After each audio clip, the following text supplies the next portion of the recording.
कहाँ से शुरू करूँ? पूरा इंट्रो बोलूँ?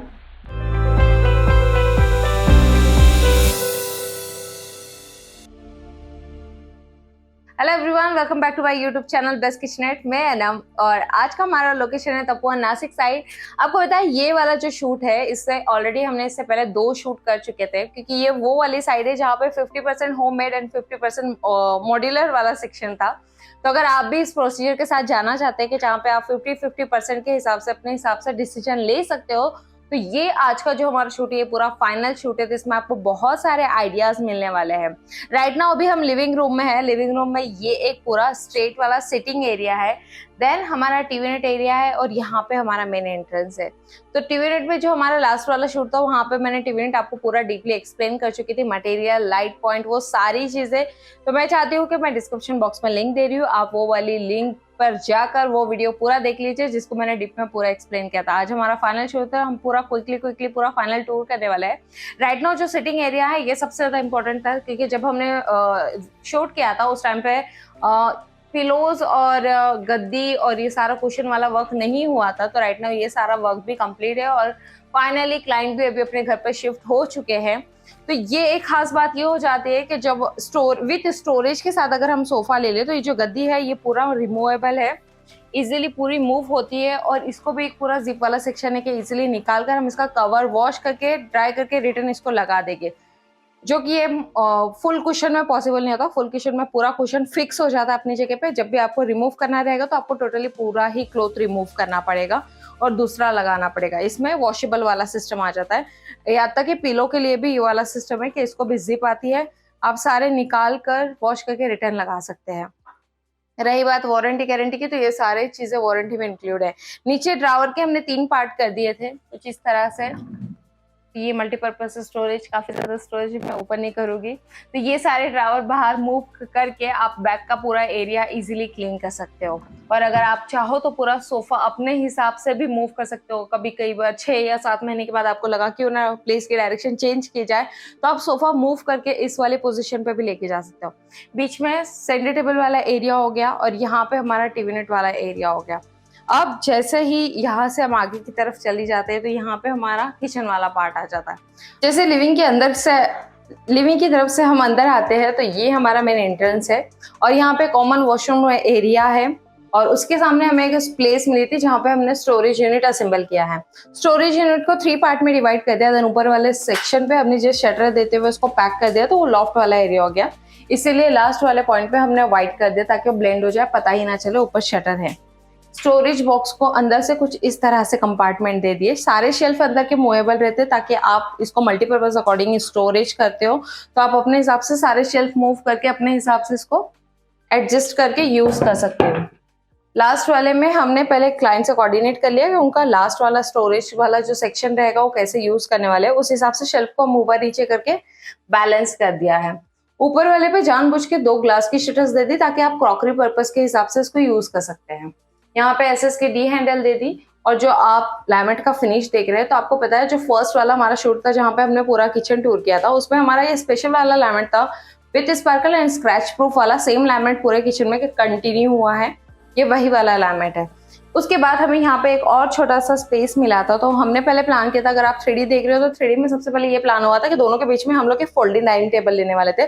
बट सम रीजन हमने वो फोल्डिंग डाइनिंग टेबल माइनस किया है, क्योंकि एक्चुअली जो हिसाब से हमें प्लेस अवेलेबल मिल रही है और हमारा जिस हिसाब से यूज है क्लाइंट का, उस अकॉर्डिंग ये डिसीजन लिया गया है कि हम सम टाइम के बाद वो वाला डिसीजन लेंगे कि हमें नेसेसरी है भी या नहीं। तो यहाँ पे से हमने फोल्डिंग टेबल माइनस कर दिया और यहाँ पे अभी नेसेसरी था कि मशीन, उनका स्टिचिंग वाला वर्क है तो यहाँ पे स्टिचिंग वाली मशीन रखना बहुत ज्यादा जरूरी थी, तो इसलिए यहाँ पे इसको असेंबल कर दिया है। यहाँ पे हमने एक ट्रॉली यूनिट रेडी कर दिया जिसको 3 कंपार्टमेंट देते हुए दे दिया। तो इसमें भी क्या हो गया, ग्लास वाली शेल्फ दे दी और ऑर्गेनाइज के हिसाब से बहुत ज्यादा अच्छा है। तो इस अकॉर्डिंग भी आप इस तरह का प्लान कर सकते हैं कि इतना बड़ा स्टोरेज ना लेते हुए इस तरह का टॉल यूनिट भी आप मेकिंग करते हो तो ये आपके दोनों पर्पस क्लियर कर देता है। आपका स्टोरेज वाला पर्पस भी क्लियर हो जाता है। देन अगर आपको कुछ क्रॉकरी वगैरह ऑर्गेनाइज करनी है तो ये वाला सेटअप बहुत अच्छा है, ये छोटी सी स्पेस में कुछ अच्छा हो जाए। उसके बाद अगर आप किचन का पूरा व्यू देख लो तो अगर आप इसको चाहते हैं तो मैंने दीप पे पूरा फर्स्ट वाला शूट किया था, वो डिस्क्रिप्शन बॉक्स में लिंक है, आप किचन का पूरा टूर भी कर सकते हैं। किचन में एक और पॉइंट मैं आपको बस एक्सप्लेन कर देती हूँ कि जब हम लोगों ने टूर किया था तो जब लॉफ्ट और किचन वाला नीचे का एरिया कंटिन्यू था, अभी जो हमने राइट नाउ फर्नीचर किया उसमें ये वाला लाइन पूरा कंटिन्यू किया है जिसे हम कैबिनेट एरिया कहते हैं। कैबिनेट एरिया पे मैं लाइट पॉइंट का ये पॉइंट बता दूं कि एक्चुअल में लाइट पॉइंट हमारा यहाँ वॉल के ऊपर था, जिसको हमने कैबिनेट के ऊपर डायरेक्टली असेंबल कर दिया। तो ये भी पॉसिबल हो जाता है मॉड्यूलर में अगर आप चाहो, और अंदर की तरफ से इस तरह का बॉक्स बना दिया ताकि तब भी कुछ मेंटेनेंस आएगा तो आप इजीली यहाँ से एक्सेस कर पाओगे। और आरओ के लिए हमने क्या किया ना कि पहले हमने कैबिनेट सिर्फ यहीं तक प्लान कर लिया था, देन उसके बाद क्लाइंट ने ये बारे में सोचा पता नहीं कि आरओ को हाइड करना चाहिए नहीं करना चाहिए, तो बहुत एंड में ये डिसीजन हुआ। तो यहाँ पे हमने क्या किया कि आरओ का डिसीजन बहुत एंड में हुआ, तो हमने सिर्फ सामने से शटर असेंबल कर दिए हैं, ना कि पूरे बॉक्स में। तो इस तरह का अगर आप हाइड करना चाहते हो तो ये भी काफी कम बजट में आप इस तरह का प्लान कर सकते हो कि पूरा बॉक्स में ना जाते हुए जस्ट सामने से शटर का अलाइनमेंट बिठा के इसको पूरा हाइड कर देंगे। एक और चीज मैं कहना चाहूंगी कि देखिए मोस्ट ऑफ साइड में क्या होता है ना कि हमारे जो फ्लोर ऊपर की जो वॉल होती है, जो अपना लॉफ्ट वाला एरिया होता है, वो कभी भी बैलेंस में नहीं होता क्योंकि ये मशीनरी वर्क है, ये सारी चीजें बहुत स्ट्रेट बनती है। लेकिन जो ऊपर का वॉल वाला एरिया रहता है ये बहुत ज्यादा अलाइनमेंट में प्लस माइनस जाता है। आप कैबिनेट के नीचे का जितना भी गैप देखोगे वो यहाँ पर आके काफी बड़ा हो गया है। तो ये पट्टियां जो होती है ये आपको थोड़ी बहुत अपने फर्नीचर में फेस करनी पड़ेगी।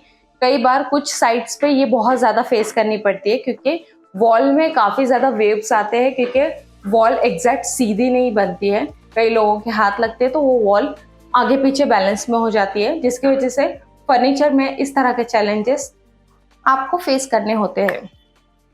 तो ये वाली चीज का एक मेन था। और सबसे इम्पोर्टेंट कि जो घर है वो बहुत ज्यादा कॉम्पैक्ट था, लेकिन फिर भी हमने बहुत अच्छी तरीके से ऑर्गेनाइज किया। और सबसे इम्पोर्टेंट बात यह है कि इतना अच्छा फर्नीचर लेने के बाद उसे ऑर्गेनाइज रखना ये एक बहुत ज्यादा अच्छी बात होती है। हमारे क्लाइंट ने काफी अच्छे से इसको ऑर्गेनाइज रखा है। अगर आप कैबिनेट में टूर कर लो, किचन की ट्रॉलियोज में टूर कर लो, या फिर सारी कैबिनेट स्टोरेज वाला और टॉल यूनिट देख लो, तो काफी अच्छी तरीके से ऑर्गेनाइज हुआ है। तो एक्चुअल फर्नीचर का लुक आपके ऑर्गेनाइज करने पर आता है। उसके बाद एग्जैक्ट हमारे 2 बेडरूम है, तो अभी हम राइट नाउ मास्टर बेडरूम में टूर कर लेते हैं। मास्टर बेडरूम में हमारा ये लगभग 8 फीट का वार्डरोब है जिसे हमने 3 शटर्स में डिवाइड कर दिया है। ऊपर लॉफ्ट पूरा कवर कर दिया है और पूरा मॉड्यूलर वाला सिस्टम था, ये पूरा फैक्ट्री से बन के आया है, हमने जस्ट इसे 1 डे में पूरा असेंबल कर दिया है। ये एक शटर इस तरह से हम एक्सेस करने वाले हैं। यहाँ पे लेडीज वाला कंपार्टमेंट हमने पूरा दे दिया। तो इसकी भी जब हमने 3D पूरी बनाई थी तो 3D का आपने एक पॉइंट देख लिया होगा कि 3D में हमने यहाँ पे एक लेडीज कंपार्टमेंट, उस साइड पे लेडीज कंपार्टमेंट और मिडल में पूरा हैंगिंग वाला पोर्शन दे दिया, क्योंकि मोस्ट ऑफ हमारे फोल्डेबल क्लोथ ज्यादा होते हैं। तो ये चीज कंसल्ट की जाती है 3D बनाते वक्त कि आपका यूज वार्डरोब के अंदर किस तरह से रहने वाला है, आपके क्लोथ हैंगिंग वाला ज्यादा है, फोल्डिंग वाले कम है, कैसे है, वो सारी चीज कोऑर्डिनेट करने के बाद ही इनसाइड व्यू क्लियर किया जाता है। वरना मोस्ट ऑफ ये वाला पूरा स्टैंडर्ड होता है लेडीज के लिए। और ये एक होता है, ये होता है जेंट्स वाला एरिया जहाँ पे हैंगिंग वाला सेक्शन पूरा हो जाता है। नॉर्मल 2 ड्रावर और नीचे एक शेल्फ डाल देते हैं फोल्डेबल क्लोथ के अकॉर्डिंग। ये दोनों पूरा स्टैंडर्ड है। यहाँ पे हमें एक और एक्स्ट्रा स्पेस मिली थी जिसमें फिर हमने सेम लेडीज वाला कंपार्टमेंट कंटिन्यू किया है इस तरह से। तो लेडीज और मिडल में हैंगिंग वाला पोर्शन। लॉफ्ट काफी हाइट पे है तो मैं शायद ही ओपन नहीं कर पाऊंगी, बट यहाँ से आप देख सकते हैं जानबूझ के हमने पूरा व्हाइट थीम के साथ रखा था क्योंकि हमारे क्लाइंट का व्हाइट काफी फेवरेट है। तो वो चाहते थे कि जो मास्टर बेडरूम वाला एरिया है वो पूरा व्हाइट थीम के साथ ही जाए, क्योंकि व्हाइट से क्या है रूम काफी ज्यादा स्पेशियस दिखेगी क्योंकि रूम काफी छोटी है।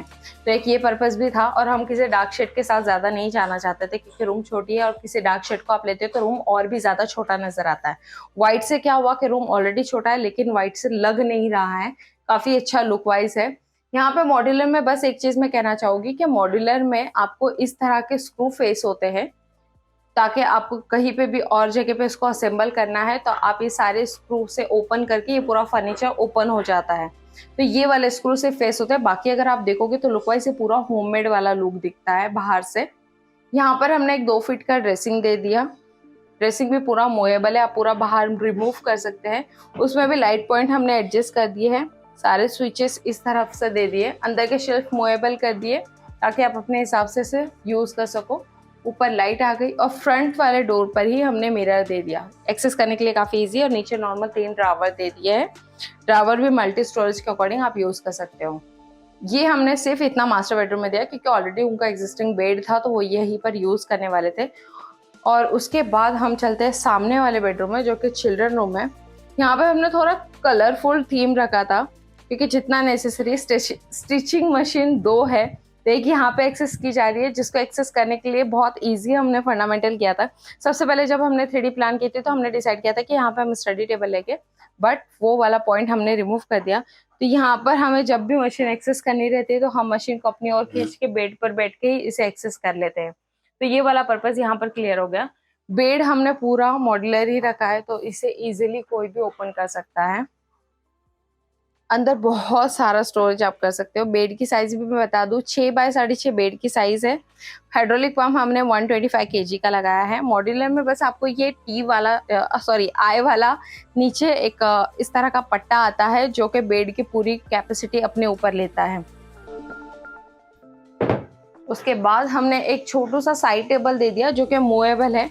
आप अपने हिसाब से इसको कहीं पे भी यूज कर सकते हो, इजीली एक्सेस कर सकते हो। नीचे 2 ड्रावर्स दे दिए हैं इसके अंदर, तो नाइट के वक्त अगर आपको लगता है कि इसको कहीं और शिफ्ट करके आप यूज करना चाहते हो तो उस हिसाब से भी कर सकते हो। क्लाइंट के बजट को हिसाब से देखते हुए ये पूरा फर्नीचर ऑर्गेनाइज हुआ। अगर आपका भी बजट कुछ इस हिसाब से मिलता जुलता है और आप अपने बजट को कुछ इस तरह से यूज करना चाहते हैं जो आपको बजट फ्रेंडली भी हो जाए और थोड़ा आपका ओल्ड और न्यू फर्नीचर मिक्स करके घर का ऑर्गेनाइजेशन हो जाए, तो उस हिसाब से भी आप प्लान कर सकते हैं। तो मैं चाहूंगी कि ये सारी प्रोसीजर के साथ जाने से अच्छा है आप पहले 3D प्लान क्लियर कर लीजिए, जिसमें आपकी रिक्वायरमेंट, आपकी नीड और नेसेसरी लगने वाली चीज़ों को आप पहले क्लियर करोगे तो आपको आपका बजट बहुत जल्दी क्लियर हो जाएगा। तो फाइनली अगर मैं बजट की बात कर दूं तो ये हमारा पूरा प्रोजेक्ट 4,10,000 में डिलीवर हुआ है। आपको पता है कस्टमाइज चीज़ है, जैसे मटेरियल साइजेस आप लोगे उस हिसाब से अमाउंट भी प्लस माइनस होती है। सबसे बेटर रहेगा आप 3D प्लान के साथ जाओगे तो ये सारी चीज़ें आप कंसल्ट करोगे तो ये चीज़ आपकी भी क्लियर हो जाएगी। अगर आप सिर्फ कोड भी जानना चाहते हो तो नीचे दिए गए नंबर पर आप कॉन्टैक्ट करके डायरेक्टली डिस्कस कर सकते हो। उम्मीद करती हूँ आज का वीडियो आप लोगों को पसंद आया होगा। चैनल को सब्सक्राइब कीजिए, वीडियो को लाइक कीजिए और जितना चाहे उतना शेयर कीजिए। मिलते हैं अगले नए एपिसोड के साथ, तब तक के लिए बाय बाय।